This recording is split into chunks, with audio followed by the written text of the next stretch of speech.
پڑھ لی تو میں نے ترحان کی ڈائری۔ احان خاموشی سے آ کر وفا کے ساتھ بیٹھ گیا۔ وفا نے مشکل سے جواب دیا، تو بتاؤ کیسا محسوس ہو رہا ہے؟ احان نے وفا کو دیکھ کر پوچھا۔ میرے پاس تو کہنے کا کچھ بھی نہیں ہے۔ وفا نے منہ پر ہاتھ رکھ کر اپنی ہچکی دبائی۔ مجھے ایک بات بتاؤ، کیا واقعی تمہیں ایک بار بھی اس پر ترس نہیں آیا؟ احان نے سنجیدگی سے پوچھا۔ مجھے یہ سب نہیں پتہ تھا۔ میں تو سمجھی تھی شاید ترحان نے جب سے مجھ سے نکاح کیا ہے شاید تب سے میری طرف راغب ہوا ہے۔ مجھے نہیں پتہ تھا کہ وہ بچپن سے ہی اس آگ میں جل رہا ہے۔ وفا نے روتے ہوئے کہا، کیسے انجان رہی تم؟ ایک انسان کے ساتھ زندگی گزار رہی ہو اور اس کی تڑپ میں تمہیں محسوس ہی نہیں ہوئی۔ اتنی بے حس تو نہیں تھی تم۔ احان نے افسوس سے سر ہلا کر کہا، احان، میں آپ کے غم میں سب بلا بیٹھی تھی۔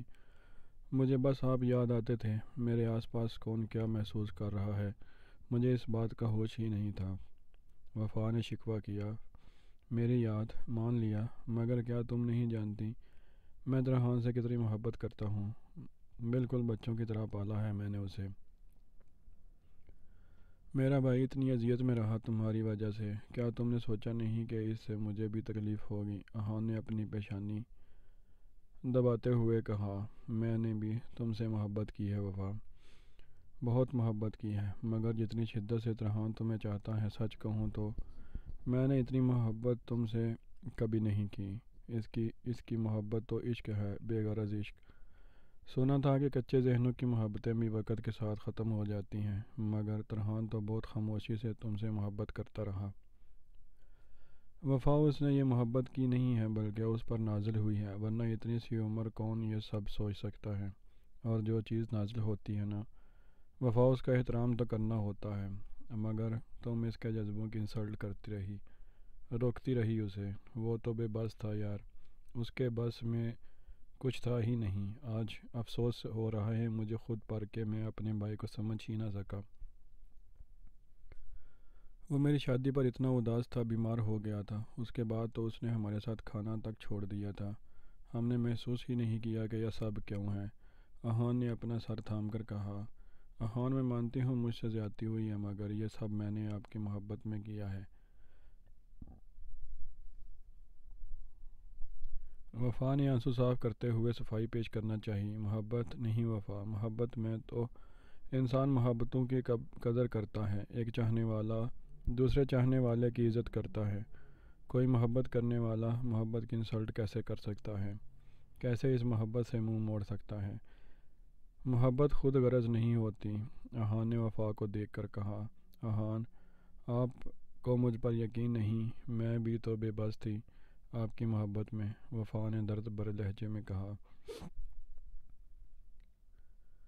میں تمہاری محبت پر شک نہیں کر رہا، میں تو بس یہ کہہ رہا ہوں کہ میری محبت سے زیادہ تمہیں مجھ سے کیے گئے وعدے نے بے بس کیا تھا، اسی لیے تم اپنا آپ ترحان سے بچاتی آئی، ورنہ اس قدر شدید محبت کے جواب میں تو انسان دو بول محبت کے جھوٹ موٹ کے ہی صحیح بول ہی دیتا ہے۔ خیر ایک بات بتاؤں تمہیں؟ احان نے نرمی سے وفا کی طرف دیکھا۔ وفا نے ہاں میں سر ہلایا۔ جس ڈاکٹر نے میری مدد کی تھی وہ مجھ سے محبت کرنے لگی۔ میں نے سوچا تھا اپنا کام نکلواؤں گا اور اسے ایکسکیوز کر کے چھوڑ دوں گا۔ تمہارے علاوہ میں کسی اور کے بارے میں سوچ نہیں سکتا تھا، مگر جب ہم ان لوگوں کی قید سے آزاد ہوئے تو اس لڑکی نے کہا کہ وہ اسلام قبول کرنا چاہتی ہیں اور مجھ سے شادی کرنا چاہتی ہیں۔ پہلے تو میں اسے ٹالتا رہا، مگر پھر اس کی محبت اس قدر تھی کہ مجھے خوف آنے لگا، اور پھر بات مذہب کی بھی تھی۔ اگر وہ میرے وسیلے سے اسلام قبول کرنا چاہتی تھی تو میں اسے بدظن کیسے کر سکتا تھا؟ آخر میں بھی محبت کے سفر کا مسافر تھا، اس کا دکھ محسوس کر سکتا تھا۔ پھر میں نے اسے اپنے اور تمہارے بارے میں بتایا، اسے صاف کہہ دیا کہ تم مجھے بہت عزیز ہو اور تمہیں خود سے جدا نہیں کر سکتا۔ اس نے کہا کہ وہ تمہیں خوشی سے قبول کر لے گی۔ اسے مجھ سے وابستہ ہر چیز پیاری ہے۔ وفا، یہی تو محبت کے اصول ہیں۔ بہت ضعف پیدا ہو جاتا ہے اس جذبے سے، خود بکھر کر دوسروں کو سمیٹ لیتی ہے یہ محبت۔ خیر مجھے تم پر بھی بھروسہ تھا کہ تم میری مجبوری سمجھو گی اور میرا ساتھ دو گی، اس لیے یہ سوچ کر میں نے اس سے شادی کر لی۔ میں اس کے ساتھ بیٹھ کر گھنٹوں اپنی اور تمہاری باتیں کرتا، وہ مسکرا کر سنتی رہتی۔ بہت بڑی آزمائش ہوتی ہے یہ بھی کہ جس سے آپ محبت کریں اس کے منہ سے کسی اور کا ذکر سنیں۔ بس پھر مجھے حامد بھی بہت یاد آتا تھا۔ پھر اس نے کہا کہ وہ مجھے حامد جیسا بچہ دینا چاہتی ہے۔ میں بہت اکیلا محسوس کرتا ہوں۔ پھر حامد جیسا تو نہیں مگر پھول جیسی پیاری سی گڑیا پیدا ہوئی ہمارے ہاں۔ اس کے آنے سے میں دوبارہ سے جی اٹھا۔ احان ایسے مسکرایا جیسے اس کی بیٹی اس کے سامنے ہو۔ میں یہ نہیں کہتا کہ مجھے اس لڑکی سے محبت ہو گئی ہے، محبت تو شاید ایک ہی دفعہ ہوتی ہے، مگر مجھے اس کی قدر ہے، بہت زیادہ دل سے۔ میں یہاں آ رہا تھا تو وہ ڈر رہی تھی کہ اگر وفا نے کہا کہ میں اسے چھوڑ دوں تو میں نے جواب دیا کہ میں کسی کے کہنے پر اسے نہیں چھوڑوں گا۔ بس ایک مان تھا تم پر بھی کہ تم مجھے ایسا کرنے کو نہیں کہو گی، لیکن قسمت نے تو بہت خوبصورت سا کھیل کھیلا میرے ساتھ۔ احان نے گہرا سانس لے کر وفا کو دیکھا جو قرب سے احان کو دیکھ رہی تھی۔ احان اپنے شادی، وفا نے دکھ سے کہا۔ وفا میں نے یہ شادی خوشی سے نہیں کی، جس طرح تم نے اپنی ہزار مجبوریاں اپنی شادی کی بتائیں، اس طرح میں بھی تمہیں اپنی مجبوریاں گنوا سکتا ہوں۔ احان نے صفائی پیش کی۔ مگر میں نے یہ تعلق صرف کاغذی جوڑا تھا، میں نے کوئی اولاد پیدا نہیں کی، وفا نے تنزیہ کہا۔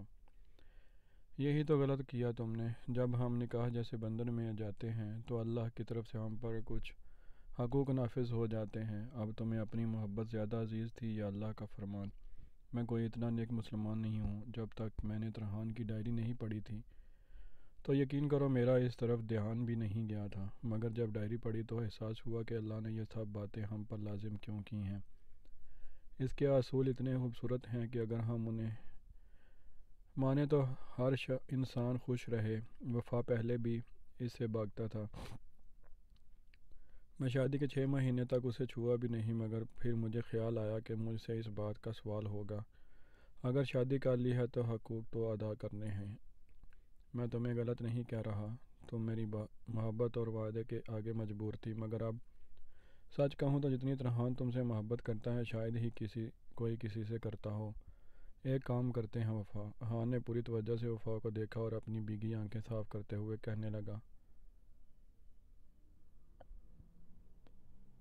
ہم دونوں اپنی اس محبت کو دل کے کونے میں رکھ لیتے ہیں، بہت سنبھال کر، اور باقی کا دل ان دونوں کی محبت سے آباد کر لیتے ہیں۔ میں آج تمہیں اپنے ہر وعدے اور رشتے سے آزاد کرتا ہوں۔ اب یہ بوجھ اپنے دل پر مت لینا کہ میں تم سے کوئی شکوہ کروں گا۔ احان نے دکھ سے مسکرا کر کہا۔ احان کیا آپ یہ ترحان کی وجہ سے کر رہے ہیں یا اپنی دوسری بیوی کی وجہ سے؟ وفا نے احان کی آنکھوں میں دیکھ کر پوچھا۔ میری نظر میں دوسری بیوی کی بس یہ حیثیت ہے کہ وہ میری بیوی اور بچی کی ماں ہے۔ میں اس کی قدر کرتا ہوں۔ اسے تمہارے ساتھ ہونے پر کوئی اعتراض نہیں تھا، اور اگر تم بھی مجھ سے محبت کرتی ہو تو تمہیں بھی مجھ پر اعتراض ہونا چاہیے۔ میں تم دونوں کو بہت خوش رکھ سکتا ہوں، مگر ترحان مجھے بہت عزیز ہے۔ اس کے اس غم نے میرا دل زخمی کر دیا ہے۔ اتنی تکلیف تو مجھے ان 2 سالوں میں نہیں ہوئی جو میں نے قید میں گزارے تھے، جتنی ترحان کی ڈائری پڑھ کر ہوئی۔ اچھا ایک بات بتاؤ، کیا تمہارا دل نہیں کانپا یہ سب پڑھ کر؟ احان نے وفا کو دیکھ کر پوچھا۔ پتہ نہیں، میرا دل بہت عجیب ہو رہا ہے، بہت گھبرا رہا ہے۔ ایسا لگ رہا ہے جیسے انجانے میں نے ترحان کے ساتھ بہت ناانصافی کر دی۔ میں تو بس اسے اپنا اسٹوڈنٹ ہی سمجھتی رہی، اسی طرح رعب جماتی رہی، اس کی نرمی اور محبت کا ناجائز فائدہ اٹھاتی رہی۔ اس نے بھی تو اپنی اس تکلیف کا کبھی ذکر نہیں کیا مجھ سے، ہر بار مسکراتا ہوا میرے سامنے آ جاتا۔ مجھے لگتا تھا کہ بھول گیا ہے شاید، مگر مجھے نہیں پتہ تھا کہ میں اتنا ظلم۔ خیر قسمت نے بھی مجھے میرے اس رویے کا اچھا صلہ لوٹا دیا۔ جس انسان کی یاد میں بھول کر میں ترحان کی محبت کو نظر انداز کر رہی تھی، آج وہ میرے سامنے مجھے اپنی شادی کی خبر دے رہا ہے۔ وفا نے بھی بے دردی سے آنسو صاف کرتے ہوئے کہا۔ وفا میرا یقین کرو، بس احان مجھے بولنے دیں، میں نے خود ہی یہ بیج بویا ہے۔ 4 سال اب کے چین جانے کا شوق مناتی رہی، یہ سوچا ہی نہیں اللہ نے مجھے اس سے بھی زیادہ محبت سے نواز دیا۔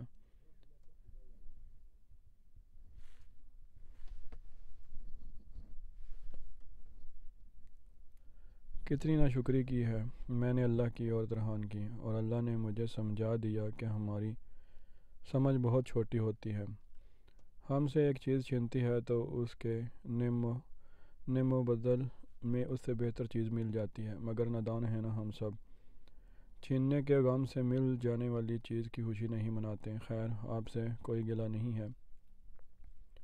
مجھے سچ کہوں تو آپ کی شادی کا سن کر مجھے اتنی تکلیف نہیں ہوئی، اب تو اپنی ہر تکلیف معمولی سی لگ رہی ہے ترحان کی تکلیف کے سامنے۔ مجھے اس سے معافی مانگنی ہے۔ وفا نے خود کو مضبوط کرتے ہوئے کہا، میں جانتا ہوں وفا، تم نے یہ سب جان بوجھ کے نہیں کیا ہوگا۔ وفا یہ مت سمجھنا کہ میں نے تمہارے ساتھ بے وفائی کی ہے، بس سمجھو کہ قسمت میں شاید یہ سب یوں ہی لکھا تھا۔ وہ کتنی خاموشی سے ہم دونوں کے بیچ سے ہٹ گیا تھا۔ اب ہمیں اپنا دل بڑا کرنا ہے اور اسے اس کے حصے کی خوشیاں دینی ہیں۔ تم سمجھ رہی ہو نا میری بات؟ احان نے نرمی سے وفا کو دیکھا۔ ایک طرف وفا کو کھونے کا دکھ احان کو بھی غم زدہ کر رہا تھا، مگر اس کا یہ غم ترحان کے غم کے آگے کچھ بھی نہیں تھا۔ مجھے ترحان کے پاس جانا ہے، اسے معافی مانگنی ہے۔ آپ اسے کہیں کہ گھر آ جائے اور ڈیورس پیپر نہ بنوائے۔ وفا نے مضبوط لہجے میں کہا، میں کہتا ہوں۔ فون کی بیل نے احان کی بات مکمل نہ ہونے دی۔ احان نے اپنا فون ریسیو کیا۔ اوہ، تو عثمان صاحب کو ہمارا خیال آ گیا۔ عثمان کی آواز سن کر احان نے خوش اخلاقی سے جواب دیا، کیا کہہ رہے ہیں؟ کیا ہوا اسے؟ کہاں ہو تم لوگ؟ احان عثمان کی بات سن کر پریشانی سے کھڑا ہوا، ہم ابھی آ رہے ہیں۔ احان نے جلدی سے کہہ کر فون بند کیا۔ وفا بھی اپنی جگہ سے کھڑی ہو گئی۔ کیا ہوا احان، ترحان ٹھیک تو ہے؟ وفا نے گھبرا کر پوچھا۔ وہ ٹھیک کہتا تھا، وہ تمہارے بغیر نہیں رہ سکتا، احان نے دکھ سے کہا۔ ہوا کیا ہے مجھے بتائیں، میرا دل بہت گھبرا رہا ہے۔ وفا نے اپنے سینے پر ہاتھ رکھ کر کہا، جس دل میں تم رہتی ہو نا، وہ تمہیں کھونے کے ڈر سے مر رہا ہے، ہارٹ اٹیک ہوا ہے اسے، اور وہ ہاسپٹل میں ہے۔ احان نے تھکے ہوئے انداز میں کہا، نہیں، اسے کیسے ہو سکتا ہے؟ وہ تو بالکل ٹھیک تھا۔ وفا کی آنکھوں سے آنسو بہنے لگے۔ کہاں سے ٹھیک تھا وفا؟ وہ تو کب سے مر رہا تھا۔ خیر، میں ہاسپٹل جا رہا ہوں۔ احان نے اپنی بھیگی آنکھیں صاف کیں۔ روکے، میں بھی ساتھ چلوں گی آپ کے۔ وفا نے اپنا دوپٹہ ٹھیک سے اوڑھتے ہوئے کہا، اور وہ دونوں تیزی سے باہر چلے گئے۔ کیا ہوا ہے احان، سب ٹھیک ہے نا؟ سبین نے ان دونوں کو پریشانی سے باہر جاتے دیکھ کر پوچھا۔ حامد بھی پاس ہی کھڑا تھا۔ احان کو وفا کے پاس کھڑا دیکھ کر اسے اچھا نہیں لگا۔ ماما، وہ ترحان کی طبیعت کچھ ٹھیک نہیں ہے، وہ ہاسپٹل میں ہے۔ احان نے پریشانی سے جواب دیا۔ کیا ہوا ترحان کو؟ مجھے ٹھیک سے بتاؤ۔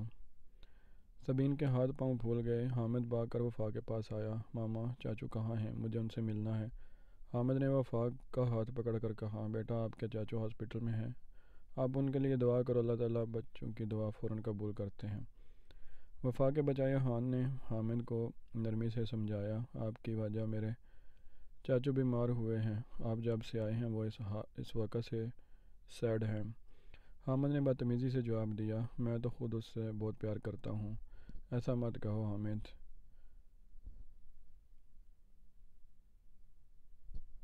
احان نے دکھ سے کہا، میں نے انہیں روتے ہوئے دیکھا، اگر انہیں کچھ ہوا نا تو میں آپ کو نہیں چھوڑوں گا، حامد نے روتے ہوئے کہا۔ احان نے دکھ سے آنکھیں بند کیں۔ حامد، کس طرح بات کر رہے ہو بیٹا، بڑے ہیں تم سے، یہ تو خود ترحان کا بہت خیال رکھتے ہیں، ایسا مت سوچو بیٹا، سبین نے حامد کو ڈانٹا۔ وفا گمسم سی کھڑی رہی۔ ماما، اٹس اوکے، ہم دونوں فی الحال جا رہے ہیں، آپ پھول اور بابا کو دیکھ لیں، تھوڑی دیر میں عثمان آپ کو لینے آ جائے گا، آپ پریشان مت ہوں، سب ٹھیک ہو جائے گا۔ احان نے حامد کی باتوں کو سن کر سر جھٹکا۔ احان بیٹا، وہ وفا کے بنا زندہ نہیں رہ سکتا۔ سبین نے جاتے ہوئے احان کو روک کر کہا، ہاں، اب جان گیا ہوں ماما، وفا اسی کی ہے، فکر مت کریں۔ احان نے مسکرا کر تسلی دی اور وفا کو لیے گاڑی میں بیٹھ گیا۔ میں مر جاؤں گا وفا، ایک بات پوچھوں آپ سے، آپ کو مجھ پر ترس نہیں آتا؟ مجھے کچھ لمحوں کے لیے اپنا ساتھ دے دیں، مجھے میرے 4 سال کے صبر کے بدلے صرف 4 گھنٹوں کے لیے اپنا آپ سونپ دیں، میں تو بس آپ کی خوشی میں خوش ہوں، کیا میں آپ کو تھوڑی دیر دیکھ سکتا ہوں؟ وفا کو ایک ایک کر کے ترحان کی کہی جذباتی باتیں یاد آ رہی تھیں، اور اس کے آنسو تیزی سے بہہ رہے تھے۔ اگر آج ترحان کو کچھ ہو گیا تو وہ شاید زندگی بھر خود کو معاف نہیں کر سکے گی۔ اسے ہر وہ لمحہ یاد آیا جس میں ترحان اس کا خیال رکھتا تھا، خود اپنی انسلٹ کروا کر خود ہی سوری کرتا تھا۔ یہ سوچتے سوچتے ہاسپٹل آ گیا۔ وفا ہان کے پیچھے بھاگنے کے انداز میں چل رہی تھی۔ عثمان کیسا ہے ترحان؟ ڈاکٹرز کیا کہتے ہیں؟ وہ ٹھیک تو ہے نا؟ ہان نے ایک ساتھ سوال کیے۔ ہان بھائی اسے بہت میجر ہارٹ اٹیک ہوا ہے، ڈاکٹرز کہہ رہے کہ اس کی حالت ٹھیک نہیں ہے، وہ آئی سی یو میں ہے۔ دعا کریں آپ، عثمان نے دکھ سے بتایا۔ مجھے ملنا ہے اس سے، پلیز ڈاکٹر کو کہو مجھے ملوا دیں۔ وفا نے عثمان سے کہا،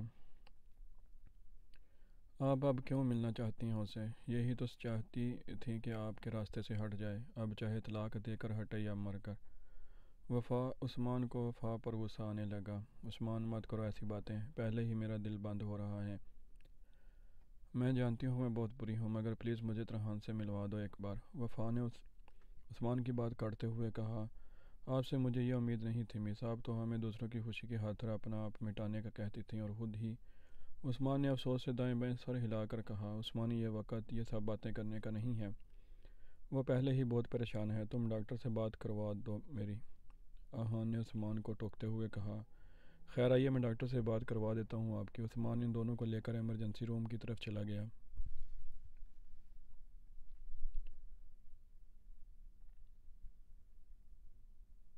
جہاں ایک سینئر ڈاکٹر اور نرس ترحان کا کیس ہی ڈسکس کر رہے تھے۔ ڈاکٹر میں ترحان کا بڑا بھائی ہوں، پلیز بتائیں اب اس کی کنڈیشن کیسی ہے؟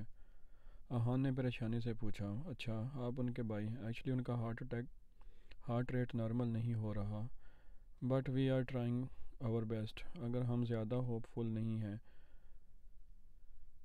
اتنی ینگ ایج میں اتنا میجر اٹیک جب کہ وہ ہارٹ پیشنٹ بھی نہیں تھے، تو it's difficult to handle, but آپ لوگ دعا کریں، ڈاکٹر نے پروفیشنل انداز میں بتایا۔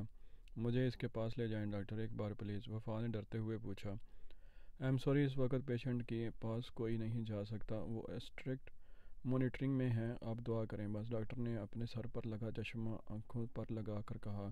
ڈاکٹر پلیز نے جانے دیں، یہ ان کی وائف ہیں، وہ انہیں دیکھ کر بہت بہتر محسوس کرے گا، پلیز ٹرائی ٹو انڈرسٹینڈ۔ آہان نے بھی منت کی، دیکھیں اگر آپ کے جانے سے پیشنٹ کی کنڈیشن زیادہ خراب ہو گئی تو ہم ذمہ دار ہوں گے، آپ کسی بھی پیپر پر سائن کروا لیں، لیکن اگر آپ ملنے نہ دیا پھر اس کی طبیعت خراب ہوئی تو آپ ذمہ دار ہوں گے۔ آہان نے ڈاکٹر کی بات کاٹ کر کہا، اوکے اوکے آپ لوگ ریلیکس رہیں۔ دیکھیں مس، اندر جا کر آپ کوئی ایموشنل بات نہیں کریں گی، بہتر ہے کہ آپ بس انہیں دے کر واپس آ جائیں۔ سسٹر سارا آپ ان کو اندر لے کر جائیں، کوئی مسئلہ ہو تو جسٹ رنگ می، ڈاکٹر نے اجازت دیتے ہوئے کہا۔ وفا نرس کے ساتھ آئی سی یو کی طرف چلنے لگی، اسے ایک ایک کر کے ترحان کی باتیں یاد آ رہی تھیں اور اس کے آنسو رکنے کا نام نہیں لے رہے تھے۔ نرس نے آئی سی یو کا دروازہ کھولا، وفا نے بھی اس کے ساتھ اندر کی طرف قدم بڑھائے، مگر آئی سی یو کا خوفناک ماحول دیکھ کر وفا کے قدم بھاری ہو گئے۔ مختلف مشینوں کی آوازیں آ رہی تھیں، ترحان سامنے ہی بیڈ پر سیدھا لیٹا ہوا تھا، اس کے شرٹ کے بٹن کھول کر اس کے سینے پر مختلف تاریں لگی ہوئی تھیں اور منہ پر آکسیجن ماسک۔ وہ کھینچ کھینچ کر سانس لے رہا تھا۔ ترحان کو اس طرح دیکھ کر وفا کا دل کٹ کر رہ گیا۔ کہاں وہ اتنا جوان اور بھرپور مرد ایک دم بستر پر بے بس ہو کر لیٹ گیا۔ وفا بہت مشکل سے اس کے بیڈ کے پاس پہنچی۔ ترحان کی پلکیں ہل رہی تھیں، وہ ہوش میں تھا۔ وفا نے گھبرا کر اس کی ایک طرف لگی مشین کو دیکھا جہاں آڑی ترچھی لائنز چل رہی تھیں۔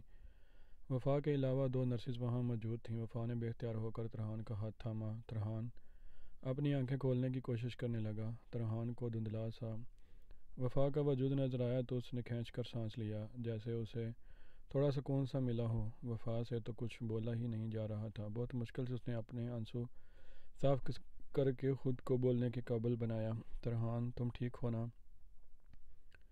میں بہت بری ہوں، مجھے معاف کر دو پلیز، وفا نے روتے ہوئے کہا۔ ترحان نے اپنا سر دائیں بائیں ہلا کر گویا اس بات سے انکار کرنا چاہا کہ وہ بری نہیں ہے، اس سے معافی نہ مانگے۔ ترحان نے بہت ہمت کر کے اپنا منہ سے آکسیجن ماسک اتارنا چاہا۔ نرس نے جلدی سے آگے بڑھ کر اسے یہ کرنے سے روک دیا۔ نہیں، یہ آپ کے لیے بہت ضروری ہے، آپ اسے نہیں اتار سکتے۔ نرس نے منع کیا۔ It's okay sister Sara, let ہم اسپیک۔ وہی senior doctor I C U میں کب داخل ہوا کسی کو پتہ نہ چلا۔ وہ بس خاموشی سے سامنے چلتی مشین کو دیکھ رہا تھا۔ نرس نے ہاں میں سر ہلا کر ترحان کے منہ سے ماسک اتارا دیا۔ ترحان نے ادھ کھلی آنکھوں کے ساتھ وفا کو دیکھا اور مسکرانے کی کوشش کی۔ میں ڈر رہا تھا کہ آپ کو دیکھے بنا مر گیا تو۔ ترحان نے وفا کو دیکھنے کی کوشش کرتے ہوئے کہا، کچھ نہیں ہوگا تمہیں، سمجھے تم، بس اب ٹھیک ہو جاؤ۔ وفا نے جدی لہجے میں کہا، میں آپ کو چھوڑ نہیں سکتا مگر مر سکتا۔ ترحان نے اپنا سانس بحال کرتے ہوئے کہا۔ اس کی آنکھ کی سائڈ سے آنسو بہہ کر گالوں پر پھسل گیا، جسے وفا نے تیزی سے صاف کرتے ہوئے کہا، نہیں ترحان، تم اور میں اب ایک ساتھ رہیں گے۔ تم کہیں نہیں جا رہے، سن رہے ہو نا؟ تمہیں جینا ہے میرے لیے۔ وفا نے اسے محبت سے دیکھ کر کہا، ایسا مت کریں۔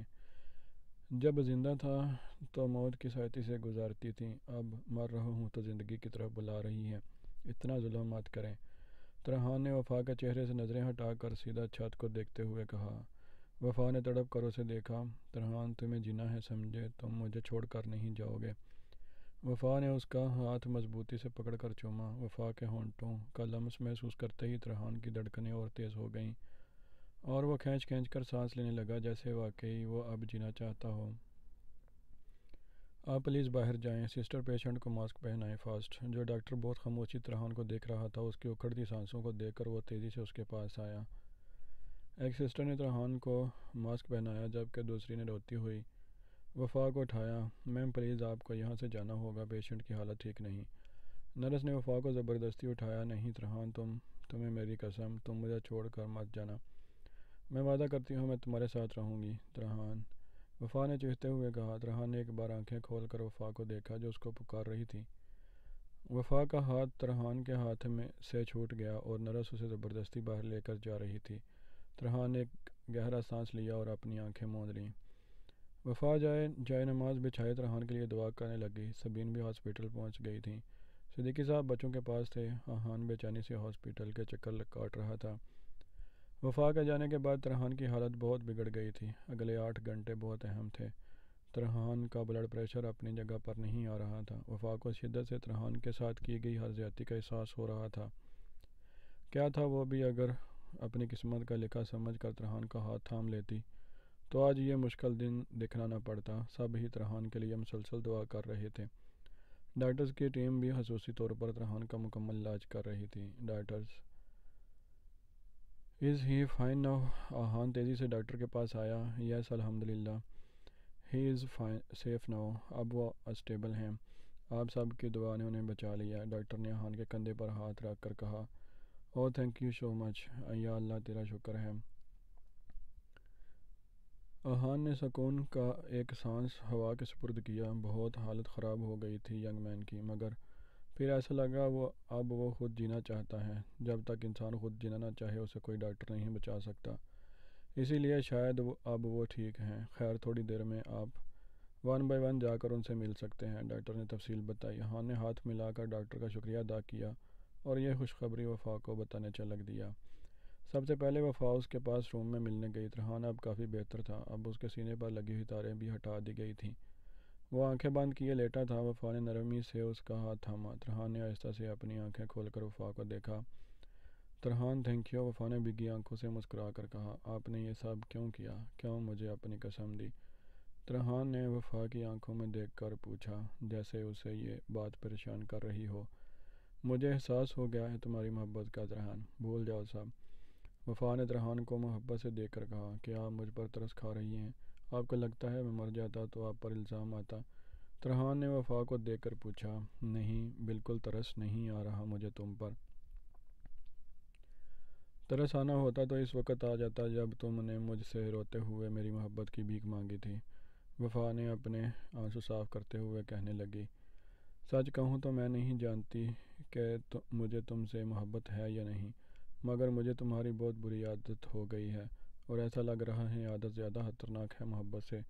تمہیں خود سے دور کر کے میں بہت بے سکون تھی۔ عادت، اچھا مان لیتا ہوں، آپ کی کسی بات سے انکار تو نہیں کر سکتا، ترحان نے اداسی سے کہا، لیکن وفا میں آپ کے اور بھیا کے بیچ نہیں آنا۔ بس ترحان، بھول جاؤ، اب مجھے بس تمہارے ساتھ رہنا ہے۔ تم نے مجھے اپنے جیسا بدتمیز سا بنا دیا ہے۔ تم سے ضد کرتی ہوں، تمہیں ڈانٹتی ہوں، تمہاری طرح کی موڈی بن گئی ہوں۔ اب مجھے تم ہی برداشت کرو گے۔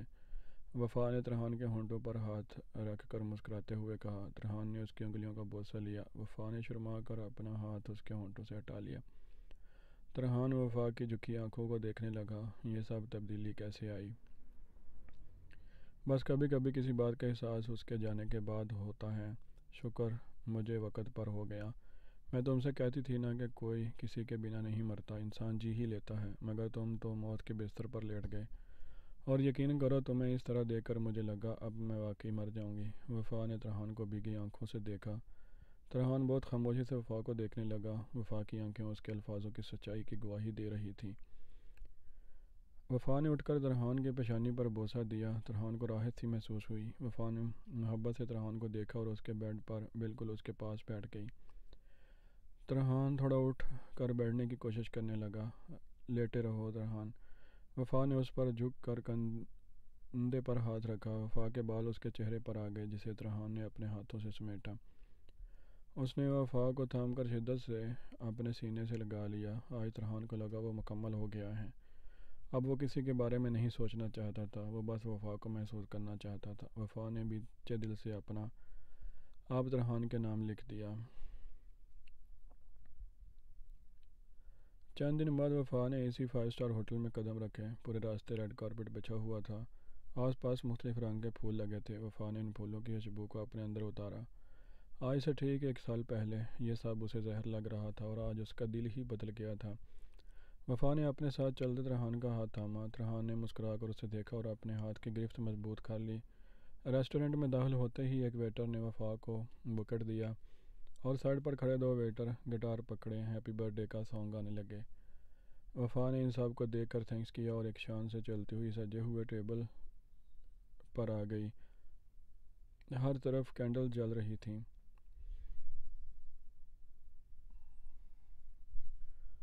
ٹیبل کو بہت خوبصورتی سے سجایا ہوا تھا۔ بیک گراؤنڈ میں ہلکا ہلکا میوزک چل رہا تھا۔ گلاب کے پھولوں کی خوشبو ہر طرف پھیلی ہوئی تھی۔ وفا نے اچھی طرح سے ہر طرف کا جائزہ لیا اور پھر ترہان کو دیکھا جو پوری توجہ سے وفا کو ہی دیکھ رہا تھا۔ کیسا لگا؟ ترہان نے اس کی آنکھوں میں جھانکتے ہوئے پوچھا۔ اتنا سب تم نے سب کچھ ویسا ہی کیا جیسا میں نے کہا تھا، پاگل۔ وہ تو بس میں فینسی میں سوچتی تھی، تم نے سچ میں کر دیا۔ وفا نے ہنس کر کہا، آپ کی ہر خواہش مجھے میری سانسوں سے زیادہ عزیز ہے۔ آپ کی یہ مسکراہٹ مجھے انرجی دیتی ہے۔ ترہان نے نرمی سے وفا کے ہونٹوں کو چھو کر کہا، کیا کر رہے ہو؟ ہم گھر پر نہیں ہیں۔ وفا نے اسے گھورا۔ شرمائے مت، اس طرح آپ مجھے اور پیاری لگتی ہیں۔ ترہان نے اس کی طرف جھک کر کہا۔ ترہان میں نے تمہیں ڈانٹنا کیا چھوڑ دیا، تم تو کچھ زیادہ ہی رومانٹک ہونے لگے ہو۔ وفا نے اس کے کندھے پر ہاتھ مار کر کہا، اب آپ ڈانٹ بھی دیں تو بھی اپنی خوشیوں کو اپنے اندر نہیں دباؤں گا۔ ویسے ایک بات بتائیں، میرا دل آپ کو دیکھ دیکھ کر بھرتا کیوں نہیں ہے؟ ترہان نے محبت سے وفا کو دیکھتے ہوئے پوچھا۔ کیوں؟ دل کیوں بھرنا چاہتے ہو؟ کیا تھک گئے ہو مجھ سے دیکھ دیکھ کر؟ وفا نے آنکھیں پھیلا کر پوچھا۔ نہیں، جب آپ کو نہیں دیکھتا تو تھکنے لگتا ہوں۔ آفس میں وقت گزارنا بہت مشکل ہو جاتا ہے، کوئی حل بتائیں۔ ترہان نے وفا کا ہاتھ تھام کر کہا، بس کرو، دن میں 3 دفعہ تو ویڈیو کال کرتے ہو، پاگل۔ وفا نے ہنس کر کہا، پاگل تو میں ہوں واقعی۔ خیر آئیں بیٹھے نا۔ ترہان نے اس کے لیے چیئر کھسکائی۔ وفا اس پر بیٹھ گئی اور ترہان اس کے سامنے بیٹھ کر اسے توجہ سے دیکھنے لگا۔ ترہان کیا صرف یہ سب ہی کیا ہے یا کھانے کا بھی کوئی انتظام ہے؟ وفا نے اس کی نظروں سے بچنے کے لیے بات بنائی، یہی سب ہے بس، اسی میں ساری پیسے خرچ ہو گئے، کھانا ہم کسی ڈھابا ہوٹل سے ہی کھائیں گے۔ ترہان نے اپنی مسکراہٹ چھپا کر کہا، پیٹو گے مجھ سے؟ کچھ منگواؤ، بھوک لگ رہی ہے مجھے۔ وفا نے کندھے اچکا کر کہا، بھوک اور پیاس تو مجھے بھی بہت ہے، آپ نے کبھی احساس کیا میری اس بات کا؟ ترہان نے اس کے ہونٹوں کو فوکس کرتے ہوئے معنی خیز انداز میں کہا، ترہان تم نا میری ڈھیل کی وجہ سے بہت خراب ہوتے جا رہے ہو، گھر چلو ذرا۔ وفا نے اس کے ہاتھ پر ہاتھ مار کر کہا، جسے ترہان نے فوراً تھام لیا۔ اچھا سوری، آپ کا جو حکم، نہیں کرتا اب ایسی کوئی بات۔ ترہان نے ہنس کر کہا۔ وہ اب بھی مذاق میں بھی وفا کو ناراض نہیں کرتا تھا۔ ترہان نے ویٹر کو اشارہ کیا جو اسی کے اشارے کا منتظر تھا۔ ویٹر ایک خوبصورت سا کیک ہاتھ میں اٹھائے ان کی ٹیبل پر آیا۔ اپنی پسند کا کیک دیکھ کر وفا خوش ہو گئی۔ ترحان اور وفا مل کر کیک کاٹنے لگے۔ میری پیاری ڈائری، پہلے تو بہت سوری، بہت دنوں بعد تمہارے پاس آیا ہوں۔ تم سوچ رہی ہوگی کہ کتنا خود غرض ہوں میں، ایسا نہیں ہے۔ میں تمہیں سب بتاتا ہوں۔ پہلے تو میں تمہارا دل سے شکریہ ادا کرنا چاہتا ہوں۔ آج تمہاری وجہ سے ہی میں زندہ اور اتنا خوش ہوں۔ وفا نے اپنا فیصلہ تمہاری وجہ سے ہی تو بدلا تھا۔ مجھے احان بھیا نے سب بتا دیا۔ تمہیں پتہ ہے اب وہ میرا بہت خیال رکھتی ہیں، میری باتوں کو انجوائے کرتی ہیں۔ میں روز انہیں وہی آئس کریم اور گل گپے کھلانے لے کر جاتا ہوں۔ ہاں بھائی، خود بھی کھاتا ہوں ساتھ۔ بلکہ ان کا حکم ٹال سکتا ہوں۔ میں اب بھی ان کی ناراضگی سے ڈرتا ہوں۔ اب بھی میں ہر کام ان کی اجازت سے کرتا ہوں۔ بس عادت سی ہو گئی ہے محبت کے ساتھ ساتھ ان کا احترام کرنے کی۔ خیر یہ سب کیسے ہوا یہ تو بتا دو۔ ہوا یوں کہ مجھے ہارٹ اٹیک ہوا تو وفا کا دل بھی بدل گیا۔ اس میں سب سے زیادہ ہاتھ تمہارا اور بھیا کا تھا۔ بھیا پہلے سے شادی کر چکے تھے اور پھر مجھے اس حال میں دیکھ کر انہوں نے وفا کو سمجھایا۔ بھیا بہت اچھے ہیں، وہ میری خوشی کے لیے ہمیشہ سے ہی اپنی خواہش مارتے آئے ہیں اور اب بھی انہوں نے یہی کیا۔ میں مر رہا تھا مگر مس نے اپنی قسم دے دی۔ میں اپنی سانس کھینچ کھینچ کر اپنی زندگی کو پکارنے لگا۔ اس وقت احساس ہوا مجھے کہ میں تو مرتے وقت بھی ان کے کسی حکم کو نہیں ٹال سکتا۔ کیسی محبت ہے میری! اس کی شدت محسوس کر کے تو میں خود بھی حیران رہ جاتا ہوں۔ خیر اللہ کی مہربانی اور ڈاکٹرز کی محنت نے مجھے بچا لیا۔ تو میں بتاؤں، وفا نے میرے ماتھے کا بوسہ لیا تو مجھے اپنی سب تکلیفیں بھول گئیں۔ کتنا سکون سا ملتا ہے مجھے ان کے پاس آ کر۔ ایسا لگتا ہے جیسے ایک طویل تاریک رات کے بعد ایک سرد اور خوبصورت صبح ہوئی ہو۔ وفا بھی بہت بدل گئی ہے، بہت پیار کرنے لگی ہے مجھ سے۔ اب مجھے اپنی زندگی بہت مکمل لگتی ہے۔ ہاں میں تو ہر بات پر میری ہی سائڈ لیتا ہے۔ وہ اب بھی مجھے چاچو ہی کہتا ہے، جبکہ میری بیٹی پھول مجھے بابا کہنے لگی ہے۔ یہ دونوں تو میری پوری دنیا ہیں۔ ارے ہاں، ایک بات بتانا تو بھول گیا۔ میرے ٹھیک ہونے کے چند دن بعد ہی بھیا واپس دبئی چلے گئے۔ وہاں ان کی بیگم ان کا شدت سے انتظار کر رہی تھیں۔ بھیا نے وہاں اکیلے جا کر انہیں سرپرائز دیا۔ وہ روز مجھے فون کر کے میرا شکریہ ادا کرتی ہیں، جبکہ میں بھیا کا شکر گزار ہوں۔ خیر اگلے ہفتے بھیا اپنی فیملی کے ساتھ یہاں آ رہے ہیں۔ ان کی وائف کو پاکستان دیکھنے اور ہم سب سے ملنے کا بہت شوق ہے۔ ہم سب مل کر پھر سے نران کا گان جائیں گے۔ دیکھو نا زندگی کتنی خوبصورت ہو گئی ہے۔ میں اب ان 4 سالوں کو یاد بھی نہیں کرتا۔ واقعی اگر ہم اپنی زندگی میں کھوئی ہوئی چیزوں پر ماتم کرنے کے بجائے ان کے نعم البدل پر شکر کریں تو خوش رہیں۔ سچ کہا ہے کسی کے خوش نصیب وہ ہے جو اپنے نصیب پر خوش ہے۔ وفا کو پا لینے کے بعد میرے اندر جو سکون اترا ہے اس کا شکر میں ساری زندگی بھی ادا کرتا رہوں تو بھی ادا نہ ہو۔ میں روز رات کو انہیں اپنے سینے سے لگا کر سوتا ہوں۔ ہاں خیر نہیں تو اب بھی میری ویسی ہی ہے۔ آج بھی ان کی قربت میں میرا دل اسی طرح دھڑکتا ہے، مگر انہیں چھو کر محسوس کر کے ایک ٹھنڈک سی محسوس ہوتی ہے جو میں لفظوں میں بتا نہیں سکتا۔ چلو اس بات کو ایک شعر سے سمجھاتا ہوں۔ ترحان لکھ رہا تھا کہ وفا اسے پکارتی ہوئی پاس آئی۔ ترحان نے مسکرا کر جلدی سے شعر مکمل کیا۔ ترحان تم یہاں بیٹھے ہو اور میں تمہیں کب سے آوازیں دے رہی ہوں۔ اوہ تم اب بھی ڈائری سے باتیں کرتے ہو۔ اب تم مجھ سے شیئر کیا کرو نا، چھوڑ دو اسے۔ وفا نے اس کے ہاتھ سے ڈائری لیتے ہوئے کہا، اسے نہیں چھوڑ سکتا جناب، یہ تو میری محسن ہے، اسی نے تو میری دل کی باتیں آپ تک پہنچائی ہیں، ورنہ میں تو چیخ چیخ کر بھی کہتا تو آپ کو سمجھ نہ آتی۔ ترحان نے اس کے ہاتھ سے ڈائری لے کر ٹیبل پر رکھی۔ اچھا تو اب میں اسے اپنی سوتن سمجھوں؟ وفا نے منہ بنا کر پوچھا۔ نہیں، اسے اپنی سہیلی سمجھیں۔ ترحان نے اس کا ہاتھ تھام کر اسے ٹیبل کے ساتھ لگایا۔ تم نہ بڑے ہو جاؤ، وفا نے ترحان کی ناک دباتے ہوئے کہا۔ چھوٹے ہونے کا طعنہ مت دیا کریں مجھے۔ ترحان ناراض سا ہوا۔ اوہ اچھا سوری، وفا نے اپنے سر پر ہاتھ مار کر کہا۔ وہ ہمیشہ ترحان کو ایسے ہی چڑھاتی تھی۔ مجھے پتہ ہے، مجھے تنگ کر کے بہت مزہ آتا ہے آپ کو۔ ترحان نے وفا کو اٹھا کر ٹیبل پر بٹھایا اور خود بالکل اس کے پاس کھڑا ہو گیا۔ ترحان ہٹو، باہر اتنا اچھا موسم ہو رہا ہے، چلو انجوائے کرتے ہیں، وفا نے گھبراتے ہوئے کہا۔ نہیں، میں اب اپنے دل کا موسم انجوائے کرنا چاہتا ہوں۔ ترحان نے وفا کی ٹھوڈی پکڑ کر اس کا چہرہ اوپر کیا۔ وفا نے ترحان کو دیکھا جو ہزار جذبے سجائے چمکتی آنکھوں سے اسی کو دیکھ رہا تھا۔ ترحان، وفا نے اپنی نظریں جھکا لیں۔ اجازت ہے؟ ترحان نے اپنا چہرہ وفا کی طرف جھکا کر پوچھا۔ وفا نے نظریں اٹھا کر اسے دیکھا اف کب تک اجازت لیتے رہو گے؟ وفا نے پھر سے ترہان کو تنگ کیا۔ ہر بار اجازت لوں گا، آپ کی مرضی کے بنا تو میں اگلا سانس نہ لوں۔ ترہان نے نرمی سے وفا کے ہونٹ سہلائے۔ بس مرنے والی باتیں نہیں، میں تمہیں مکمل طور پر سارے اجازت نامے دے چکی ہوں۔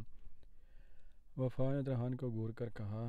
ترہان دل سے مسکرایا اور اپنے پیاسے ہونٹ وفا کے ہونٹوں پر رکھ کر سکون سے آنکھیں موند لیں۔ وفا کے دل میں بھی محبت کی بارش ہونے لگی۔ دل کے موسم بدلیں تو باہر کا موسم جیسا بھی ہو اچھا ہی لگتا ہے۔ کھڑکی سے آتی ٹھنڈی ہوا نے ڈائری کا وہ صفحہ کھول دیا جس پر ترہان نے لکھا تھا: ریت ہی ریت تھی میرے دل میں بری، پیاس ہی پیاس تھی زندگی یہ میری۔ آج صحراؤں کے عشق کے گاؤں میں بارشیں گر کر کے آئیں، مزہ آ گیا۔